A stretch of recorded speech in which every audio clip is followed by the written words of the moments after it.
मुख्य सचेतक डॉक्टर महेश जोशी इस वक्त प्रेस कॉन्फ्रेंस कर रहे हैं। चलिए सीधे रुक करते हैं प्रेस वार्ता का। आपसे मैं कुछ बातें आपकी जानकारी में लेके आना चाहता हूँ। प्रावधान नहीं होने के बावजूद मुझे नोटिस देकर दिल्ली बुलाने की जो कोशिश है, जो कार्रवाई है, वो राजनीतिक द्वेष और नाजायज दबाव बनाने की नियत इसमें झलकती है।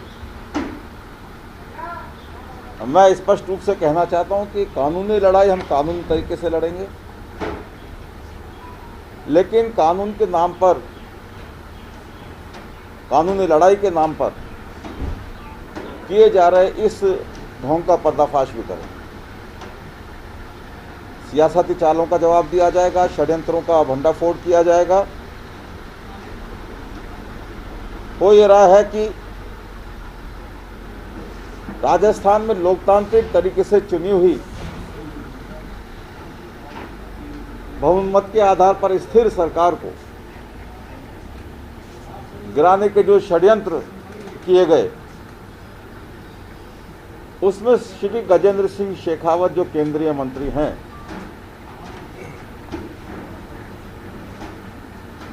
वो मुख्य किरदार के रूप में सामने आए। होना तो ये चाहिए था कि उनके इन कृत्यों के लिए प्रधानमंत्री जी को उनसे इस्तीफा मांगना चाहिए। अगर इस्तीफा नहीं दें तो उनको बर्खास्त किया जाना चाहिए था।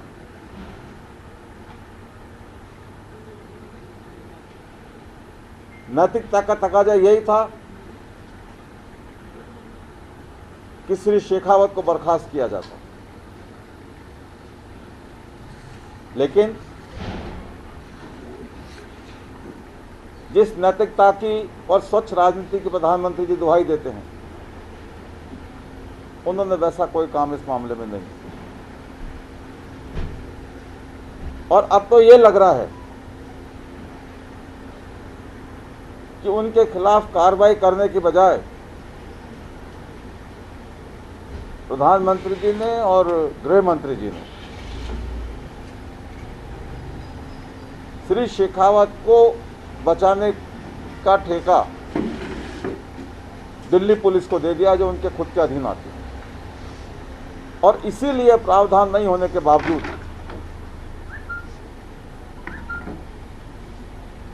नोटिस जारी किए जा रहे हैं। होना तो ये चाहिए था कि गजेंद्र सिंह शेखावत जी की खुद की जांच होती। कई तरीके का आरोप उन पर लगे हैं, लेकिन उनकी जांच करने के बजाय गलत तरीके से एफआईआर दर्ज करवा के दिल्ली में और पूरे मामले को एक राजनीतिक रंग देकर मोड़ने की कोशिश की गई।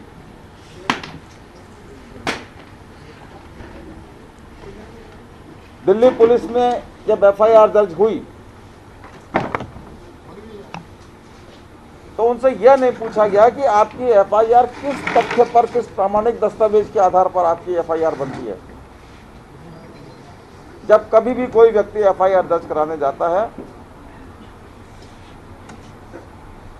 तो उससे प्रामाणिक दस्तावेज मांगे जाते हैं कि आप जो बात कह रहे हैं उसमें क्या तथ्य है। टेपिंग की बात को लेकर गजेंद्र सिंह शेखावत जी ने एफआईआर दर्ज कराई, न तो उनसे यह पूछा गया कि इस टेप में आपकी आवाज है कि नहीं। अगर उनकी आवाज नहीं है तो एफआईआर किस बात की, और अगर उनकी आवाज है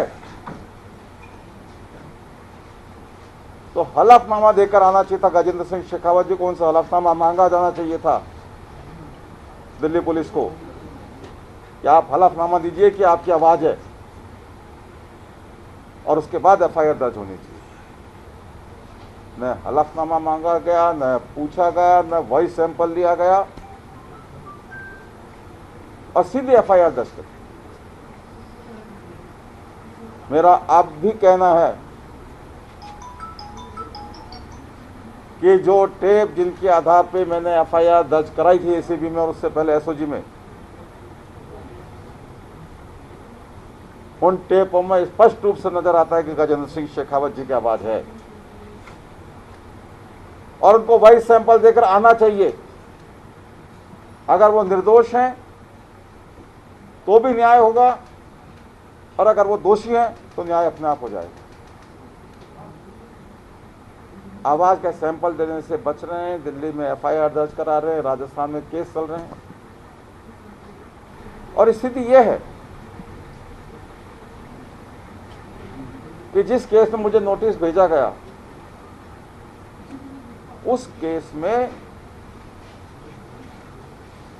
जो श्री लोकेश शर्मा के खिलाफ कराया गया, लोकेश शर्मा ने दिल्ली हाई कोर्ट में एक एप्लीकेशन लगा रखी है, एक याचिका लगा रखी है क्षेत्राधिकार को लेकर, कि ये क्षेत्राधिकार दिल्ली पुलिस का बनता ही नहीं, और माननीय दिल्ली उच्च न्यायालय ने उस पर 3 जून को नोटिस सर्व किया, और याचिकाकर्ता श्री लोकेश शर्मा पर उनको संरक्षण देते हुए पुलिस को कहा गया कि इनके खिलाफ कोई कार्रवाई नहीं, और 6 अगस्त की तारीख निर्धारित है। 25 मार्च की एफआईआर शेखावत जी की, 3 मार्च तक कोई कार्रवाई नहीं होती। 3 मार्च को याचिका लगाई जाती है क्षेत्राधिकार को लेकर, और आनंद फानंद में 19 तारीख को एक नोटिस मेरे नाम जारी करके 21 मार्च को यहाँ नोटिस मेरे घर में मेरे स्टाफ को मिलता है कि 24 तारीख को हाजिर हो जाएगी। ऐसे क्या आफत पड़ रही थी, और वो नोटिस भी कानूनी प्रावधानों के अनुरूप नहीं है। मैं लीगल ओपिनियन ले रहा हूं कि इस नोटिस के मामले में हम क्या कर सकते हैं,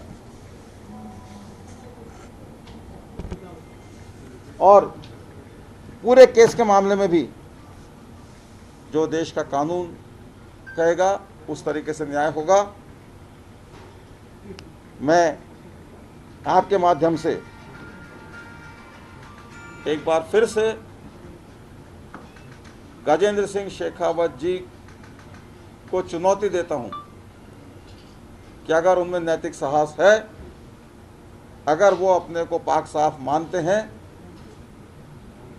तो एसीबी के पास अगर अपनी आवाज़ का नमूना दें, वॉइस सैंपल दें, जिससे दूध का दूध और पानी का पानी हो जाए। गजेंद्र सिंह शेखावत जी ने,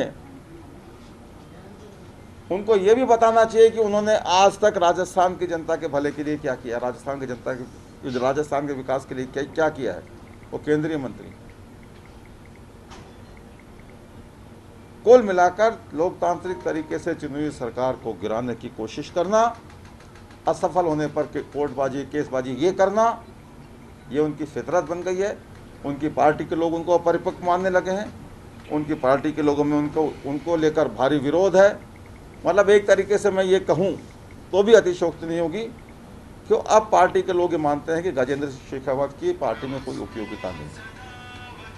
आप में से इस मामले में कुछ पूछना चाहें तो आपका स्वागत है। सर, आप फाइनली कल जा रहे हैं या नहीं? ये रात तक तय करेंगे। अभी मेरा कानूनी विचार विमर्श चल रहा है, और